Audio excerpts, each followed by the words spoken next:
I'm Rich Andreski, Bureau Chief for Public Transportation at the Connecticut Department of Transportation. And I'd like to welcome you to Along the Lines, a podcast series where we'll explore current issues and ideas on Connecticut's public transportation system. Welcome to another episode of Along the Lines. I'm your host, Rich Andreski. Access to Connecticut's extensive public transportation system is vital to each and every one of our fellow residents. But for those who are blind or have low vision, that access may seem daunting. Whether it's getting people to work, schools, medical appointments, shopping, or just getting people connected to family and friends, the Connecticut DOT is committed to giving all of our riders access to our public transportation services. October 15th was Blind Americans Equality Day. On that date, we launched a pilot program offering free virtual mobility assistance to provide access and independence to those that are blind or have low vision. The Aira pilot program is a collaboration between the Connecticut Department of Transportation, the Federal Highway Administration, and the Connecticut Department of Aging and Disability Services, and is administered by the Connecticut Transportation Institute at the University of Connecticut. Joining me today to talk about this important program are Janine Stanley, Director of Customer Communications of Aira, and Naima Pinckney Cranford, a Global Continuous Improvement Manager for Collins Aerospace and an Aira user since 2016. Janine and Naima, welcome to the show. Thank you, Rich. Thank you. So glad you could join me. And before we jump into those hard-hitting questions, can each of you introduce yourselves a bit more and tell our listeners a little bit about what you do and your role in this program? Sure, I'll go ahead and start. I'm Janine Stanley, and I am our Director of Customer Communications at Aira, which means I handle our social media and customer forums and all of our different communication media that we find ourselves on reaching out to our customers, which is quite interesting because I started out as a customer of Aira in 2017. Janine, thank you for that. Really going to be interested to hear your personal experience with Aira as we have this conversation. Naima, what about you? Thanks, Rich. Good afternoon. My name is Naima Pinckney Cranford, and I am a Global Continuous Improvement Manager for the supply chain at Collins Aerospace. In my role, I have an opportunity to work with our businesses and processes, not parts, but processes, to ensure we reach efficiencies to meet the needs of our customers. And every plane that's in the air has something on it that we've designed and made. So there's a vast opportunity to look at processes and how we can operate best as an integrated supply chain. I'm glad to be here. Thanks for having me. Naima, thank you so much for making time for us. Great to have you on the program. So if we could, let's jump in and talk a little bit about Aira. Perhaps, Janine, you could start us out by describing for our listeners how Aira works and explain what visual interpretation service is. Absolutely, Rich. Aira is, as you said, a visual interpreting service. And what that means is we take technology in the form of a smartphone app that is available on the iOS and Android platforms. And using the back-facing camera of the app, we have trained professional agents. We call them agents. They are actually visual interpreters, is their more formal title. They are able to basically be the eyes for a person who's needing some visual information to complete a task. And that can be anything from reading, from helping to navigate a complicated building, from watching down the street for that next bus to come up and make sure it's the right one, etc. So there are a number of different uses for Aira out there. It's fascinating when I learned about Aira that it's not an automated service. We're so used to right now talking to chatbots and automated answering services, but Aira is really you're connecting with live agents on the other side. So can you talk about these agents and what users can expect from them? Absolutely. The real key to Aira is our people. And these are the agents, the visual interpreters who go through extensive training to learn how blind people move, the language that blind people use to describe their environment and to get directions and give directions actually as well. So these particular agents are out there. They also learn things like computer tasks that someone may have difficulty with, looking for things in a document that someone might need edited. The agents are all over the country, in fact, all over the world, as about 20% of our agents are military spouses. It's amazing how technology has allowed us to work together and collaborate across hundreds, if not thousands of miles. Pretty phenomenal times we live in. Absolutely. Naima, over to you. It's always a pleasure to have the opportunity to talk with people who use our public transportation system day in and day out. And so I'm wondering if you can share with our listeners a little bit about the obstacles you may have faced in the past and how Aira might help you going forward. Sure, thanks, Rich. When I lost my vision in it was 2007. Ira wasn't around at that time, and I was determined to keep my sense of independence and navigate my way. And I found it extremely difficult to take public buses in areas that didn't have a lot of people to ask information. And I actually did board an incorrect bus once. The pride in me didn't let me ask. I knew where I was supposed to be, and it was the right time. And I jumped on the bus and got ready to grab a seat and just thought I better double check. And I had gotten on the wrong bus. So some of the barriers are in identifying the proper buses to board, where you should be boarding those buses, the safety of the area around where you're boarding public transportation, understanding if there's other traffic that's around you, and making sure that you have correct change or the proper documentation. All of those things are really important to have a smooth travel experience. And when you are low vision or blind, sometimes that can be very frustrating. And when you ask people, you're always at the mercy of their time, availability, and kindness, and you don't always receive the best assistance. So Ira has definitely empowered me to feel more confident taking public transportation, whether it's the ADA paratransit, where they can help me to look for my drivers, to understand where the bus is, especially during holiday travel when it's extremely crowded, or when I am looking to take the bus or a train someplace. They can help assist me when there's bustling around where people are trying to get to and fro and don't necessarily have the time to offer assistance. One of the special treats of getting to host this program is getting to talk to customers who use our service. And your story, Naima, is a very personal story. And we have requirements, as I'm sure you're aware, that we have to follow to make our system accessible.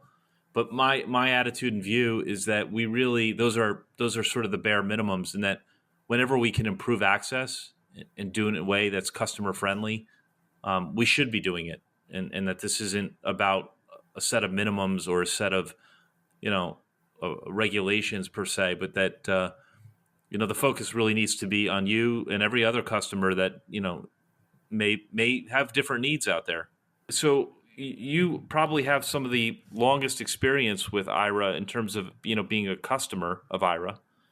What has been your experience so far, with those agents over the years? Can you give us some examples?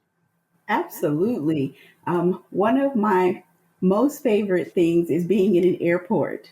The Aira agents have helped me find everything from a cup of tea, the restroom, a newsstand, my gate, or when I am traveling using ADA paratransit to a grocery store. And I've had a couple of experiences with the grocery stores that haven't necessarily been optimal, but the drivers for transit always make sure I get to the door, get in, and get close to someone who can assist me. But with my Aira, I'm ready to take off. I'm like, I know that they can help me navigate this system. So I can do my own shopping a lot of times. When I'm looking for items, they have the capability of being able to scan the aisle for me and zoom in to help me locate things. And it really is a quality of life improvement working with the agents. And they're so knowledgeable. They take time to be very descriptive and to make sure that they're describing in a way that is usable for whatever level the end user is.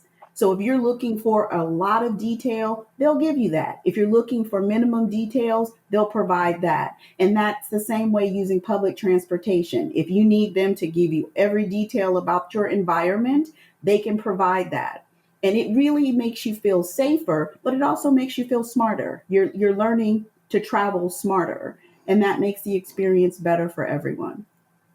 Naima, thank you for sharing that. And Janine, what a testimonial. Oh, absolutely. I definitely could not have said it better myself. And having had so many of those experiences that Naima described, I can absolutely second what she's saying. Well, I know I had a chance to talk with you, Janine, and your colleagues at Aira recently.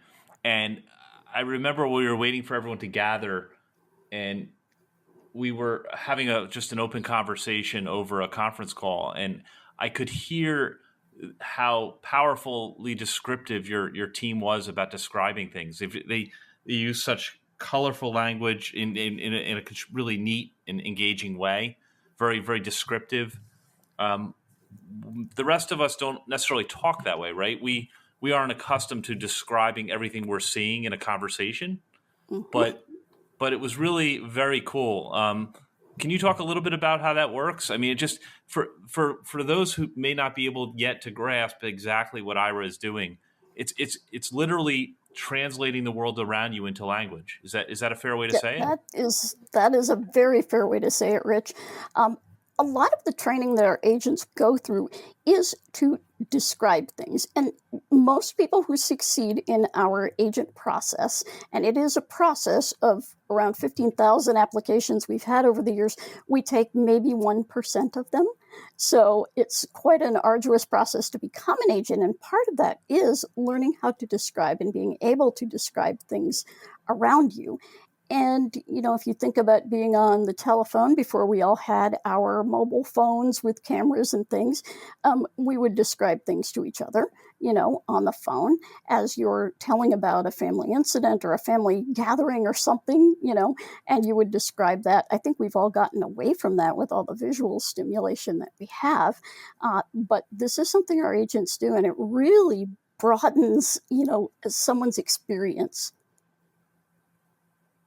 It is some way an art form that is on the wane, and it's exciting and fantastic that this is now available to individuals who may need it, and it's in their pocket. It's not a complicated service. It's a mobile app, and we're really really excited about the partnership that we've started here, and really hoping to learn from this. So the goal for our pilot pilot phase of this project over 18 months is to really hear from both of you and others like yourselves that are using this service, and is it working, and should this be a longer term service that we offer our customers that ride public transportation.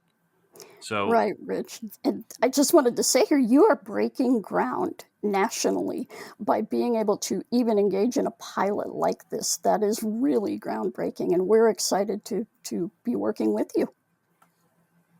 So yes, stay tuned for more. We're just, we'll be getting some information. Be doing periodic surveys to gauge interest and to make sure it's working as intended for our customers. But yeah, it's certainly something we would love to offer long term. So I guess those who may be listening in may want to go check out Aira. So uh, Janine, can you describe, I guess, first for someone who may be just curious about Aira, where should they go to learn more? And then if someone's interested in signing up for Aira, how do they do that? Absolutely. So if you are just curious, our app is free. You are welcome to download it. You can go to our homepage, which has just been updated. So we're excited to roll that out for everyone. And that is www.aira, that's spelled AIRA.io. And there is a link up at the top in the navigation bar that says download and try it. And if you go to that page, you are going to see a link for the Google Play Store and the Apple App Store, whichever meets your needs.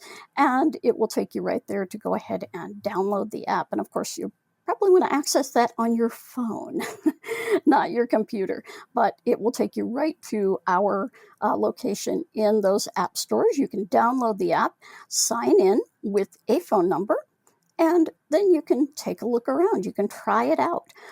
We have a short trial period. We also have a 15-minute demo where you can see how it works. And then we're also happy to work with you through our customer care team if you are either having difficulty or you just want to, say, okay, what can I do with this? I don't know what to do. Thank you for that. I would encourage everyone to go check it out. Very exciting. At a minimum, go ahead and check out that website. And so I always like to talk about those that listen to this program know that I'm very excited about the use of technology, not just for the sake of technology, but how it improves people's lives. And so I'm wondering, this question goes out to both you, Janine and Naima. Could both of you talk a little bit about where you see technology going in terms of aiding persons who are blind or have low vision? Where do we go from here? What developments in technology excite you most? Let Naima take this one. Naima, you want to go first? Sure. I do believe that Ira has definitely turned up the heat on possibility. I did not imagine in 2007 that I'd be in a space where I could have a tool with me that could see and describe things to me. I see that becoming more, that type of technology becoming more of the norm, including the opportunity to use an eyeglass similar to the eyeglass that was used previously with Ira to give people freedom and range where they're connected indefinitely. I think that there is technology out there that is already being developed that will help as far as visual technology and depending on the sight loss to help use cameras to be able to help improve vision and things like that. So I think those are realistic things that we'll see improve over time. Obviously, stem cell technology and things like that will help eyesight when you have a permanent eye loss is a long way down the road. But the need for it, I think, is becoming more prominent because of computer use and blue lights and eye strain for a lot of the population. Whereas low vision and blind citizens used to be very small in number, because of technology, that number is increasing. And I think that visibility is going to help push the conversation about general usage and more applicability for these tools and technologies across the general population as time moves on. So I think we'll see new devices, especially at things like the CSUN conference, where I learned about Aira in 2016 at the CSUN conference. I think places like that will continue to push the dialogue and we'll see new things come forward. Thank you, Naima. Very, very exciting. Yeah, sometimes the future is hard to imagine, but we are living in many ways in the future right now, aren't we? Yes. Yeah, Janine, I mean, thoughts on technology and where technology might, further improve lives? Sure. I think we're finally getting to the point, Rich, where we're asking of people who develop technology, what do people really need to complete the picture of inclusion? And technologies like Aira, things like LiDAR, which is finally coming to the mainstream in some of the phones and things like that. These are all things that are filling those needs, like being able to get the assistance you need from a live person whenever you need it, not when it's convenient for somebody else. I think artificial intelligence is going to play a bigger and bigger role, and that can be a little scary at times. And I think we have to really be cognizant of the role that that's going to play. It's part of our name. The AI in our name stands for artificial intelligence, and the rest is remote assistance. And being able to use that machine learning in a way that benefits everyone. Right now, we use it for scheduling, for looking at common tasks and ways that we can improve things, etc. Who knows what we're going to be using it for in the future? Well said. Yeah, and artificial intelligence and machine learning are certainly the hot new technology across many industries. And yeah, no doubt we're going to see more of that in public transportation and certainly visual services for persons who are blind or have low vision. So excited to see where that's taking us in the years ahead. So Janine, if someone's interested in Connecticut and they want to get involved, can you tell our listeners how they can do that? Absolutely. So you first are going to download the Aira app and get yourself all set up, signed in. And at the top of our home screen, just above the big Call Aira button in the middle, there's a button that says Apply a Free Access Offer. You're going to tap on that. And in the Android app, that's going to be in the navigation drawer. And you're going to go in there and take a look at the promotions. And you'll see State of CT in there. You're going to double tap on that, and there will be a link to go to a survey, and that's how you get into the project. Once you've completed that survey, we'll send you a confirmation code. You put that into the app, and then you are in. You're in the Connecticut project, and you are able to take advantage of some of the additional features that Connecticut residents get to take advantage of with this project. The really exciting thing, though, is that anybody using public transit in Connecticut, whether you're a visitor or whatever, you're going to get to make use of Aira in the public transit system because all of those locations are geofenced. And so when you come into, say, a bus terminal, train terminal, whatever you may have, even a ferry landing, you are going to get a notification on the app that says, this is a free Aira access location, and away you go. Thank you for that. Really exciting. I hope those who may benefit from this service go ahead and check it out and take advantage. It's there for your benefit. Yeah, I'd like to change gears now and just talk for a moment about how has Aira helped you in your personal lives, both Janine and Naima. And maybe we'll start with you, Naima. Can you tell us a personal story of how you've used Aira and how it's helped improve your life? Glad to do it, Rich. My company provided the opportunity for me to take classes for diversity and inclusion at Cornell's campus in New York City. And I take the ADA paratransit to work. I'm considered a heavy user. When I commute into the office, it's 100% of my transportation. When I'm grocery shopping, all of my errands and things like that are done using the paratransit or the public bus system. And I take the shuttle to the bus station using Aira. Aira helped me ensure that I actually, in Hartford, it's bus and train combined to make sure I can get to the right place for my train platform. I used it to take the train. When I got off the train at the Port Authority, I used it again to get a taxi cab and to get to my hotel. When I got to my hotel and got checked in, I used Aira to find my hotel room, put my bags down, and then used Aira to go and find a place for dinner. And then the following morning, I used Aira to actually walk to the campus where I took my classes. So it's a life tool. It's a quality of life tool, not just something I consider on my smartphone that I can just pull out. Sometimes I actually think it can be integrated into every aspect of life. And it has been for me, for fun, for travel, for reading, recipes, all of those things. And the agents really want to see you succeed. And I've celebrated with a few of the agents when I have gotten a good recipe or I've been able to get a plane ticket.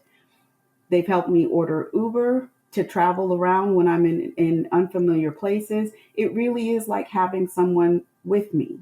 And that is safety as well as peace of mind.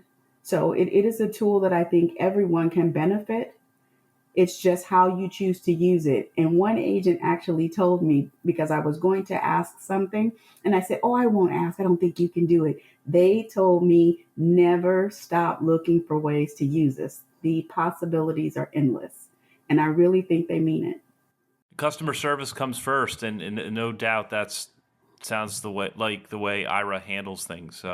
Customer is always first. So Janine, I mean, you're with the Aira organization, but you're also a user of the service. So how's Aira benefited you? Oh my goodness, where do I start? So I travel, or did before the pandemic, and getting back into that again.